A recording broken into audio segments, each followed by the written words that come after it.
The water kept rising. Families climbed to rooftops, screaming for help. Children clung to their parents as waves swallowed villages. Animals ran in panic, only to be swept away. The sound of rushing water drowned every cry. The earth was covered. No one could escape.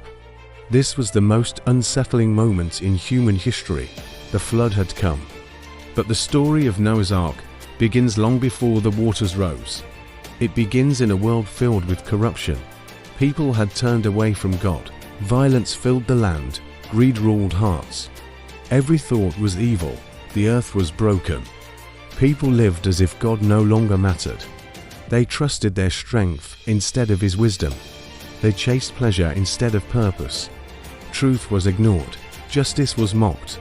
Compassion disappeared. The world was loud with evil, but silent toward heaven. And still, God watched. Still, God waited. Yet in the middle of this darkness, one man stood out. His name was Noah. Noah was different. He was righteous. He walked with God. He listened when others ignored. He obeyed when others rebelled. Noah's righteousness did not make life easy. It made him different. It made him lonely. He lived surrounded by people, yet stood alone in faith. He preached righteousness, but few listened.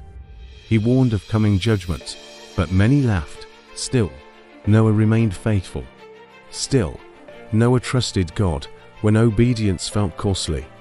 God looked at the world and saw its destruction. He decided to bring judgment. He would send a flood to wash away the corruption. But He would save Noah. He would save Noah's family.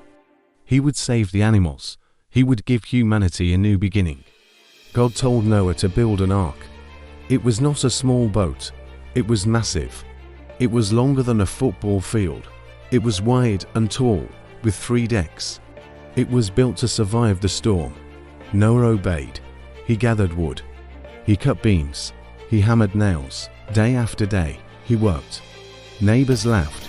They mocked him. They said, "Why build a ship on dry land?" But Noah kept building. He trusted God. Every strike of the hammer drew attention. Every beam lifted invited ridicule. Children laughed. Adults scoffed. They asked questions not to learn, but to mock. Yet Noah's hands did not stop. His faith was louder than their voices. His obedience was stronger than their doubt. Years passed. The ark took shape. Its frame rose high. Its decks were sealed with pitch. It was ready. Then God told Noah to gather animals, 2 of every kind, birds, beasts, creeping things. Some came in pairs, others came in 7s. They entered the ark. They filled the stalls. They filled the cages. They filled the air with sound. Noah also gathered food, grain, fruit, water. Enough to last 4 months. The ark became a world within a world. Life was preserved inside. Finally, the day came. God told Noah and his family to enter. Noah, his wife, his sons, and their wives stepped inside. The door was shut. The ark stood ready. That door meant more than safety. It marked a final moment. Mercy had been offered. Warnings had been given. Time had passed. Now, the door was closed by God Himself. What was inside would live. What was outside would face judgment. Then the skies opened. Rain poured down. The ground split. Waters rose from beneath. The flood began. At first, people thought it was just a storm. But the rain did not stop. Day after day, it fell. The rivers overflowed. The seas surged. The land disappeared. People ran to higher ground. They climbed hills. They climbed mountains. But the waters kept rising. Soon, even the highest peaks were covered. Every living thing outside the ark perished. The flood consumed the earth. Inside the ark, Noah and his family waited. The rain fell for 40 days and 40 nights. The ark rose with the waters. It floated above the destruction. It was safe. It was secure. God had kept His promise.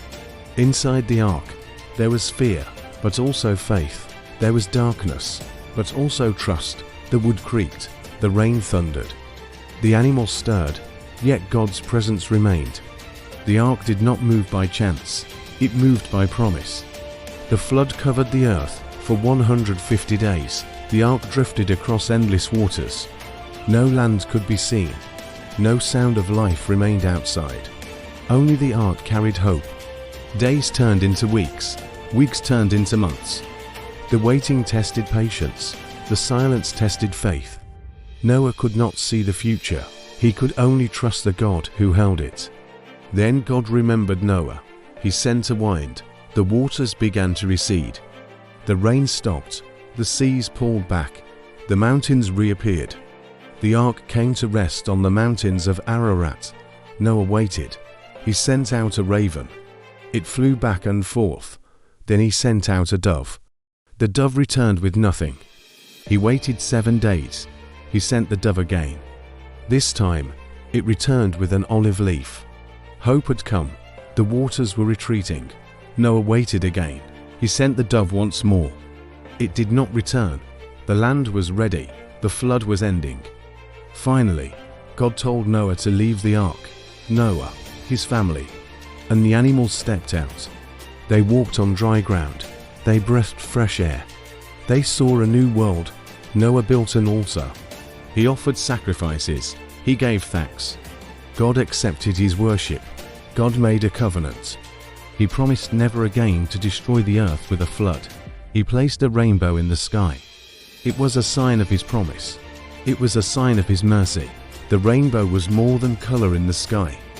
It was heaven's reminder to earth. A promise written in light. A covenant sealed with grace. Judgment had passed. Mercy remained. Hope now stood where fear once ruled.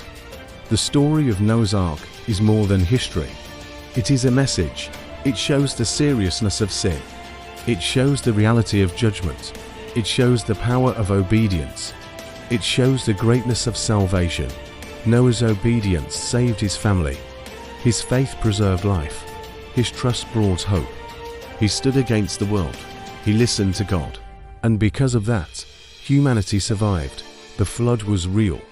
It was devastating. It was unsettling. But it was also a turning point. It was a new beginning.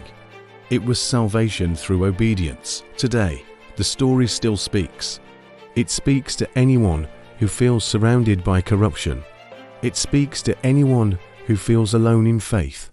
It speaks to anyone who wonders if God sees. It says, God remembers. It says, God saves. It says, God keeps his promises. Just like Noah's time, the world today is noisy with corruption. Many ignore warnings. Many mock faith. Many live as if tomorrow is guaranteed. But God still calls for obedience. He still offers refuge. And he still remembers those who walk with him. The ark was a place of safety. It was a refuge in the storm. It was a symbol of salvation. In the same way, God offers refuge today. He offers hope. He offers life. He offers mercy. The flood reminds us that judgment is real, but the ark reminds us that salvation is possible. The rainbow reminds us that God is faithful. Together, they tell a story of justice and grace. Imagine the silence after the flood. The world washed clean, the air fresh, the ground new. It was a chance to start again. It was a chance to live differently. It was a chance to walk with God. Noah's Ark was not just about survival. It was about renewal. It was about covenant. It was about hope. The flood destroyed, but the ark saved. The rainbow promised. And the story continues to inspire. Noah's Ark, the great flood of salvation, is a story of warning and promise. It warns against corruption. It warns against ignoring God. It warns against pride. But it promises mercy. It promises salvation. It promises new beginnings. And that is the story of Noah's Ark, a story of destruction, a story of obedience, a story of salvation, a story that still speaks today. Noah did not save the world by strength. He saved it by obedience. He did not understand everything, simply trusted God. And that is the lesson. Faith does not require full understanding. It requires full obedience. The flood came, the ark stood, the promise remained. And the God who saved then is still saving today. Thank you for watching. Don't forget to like, comment, share, and subscribe.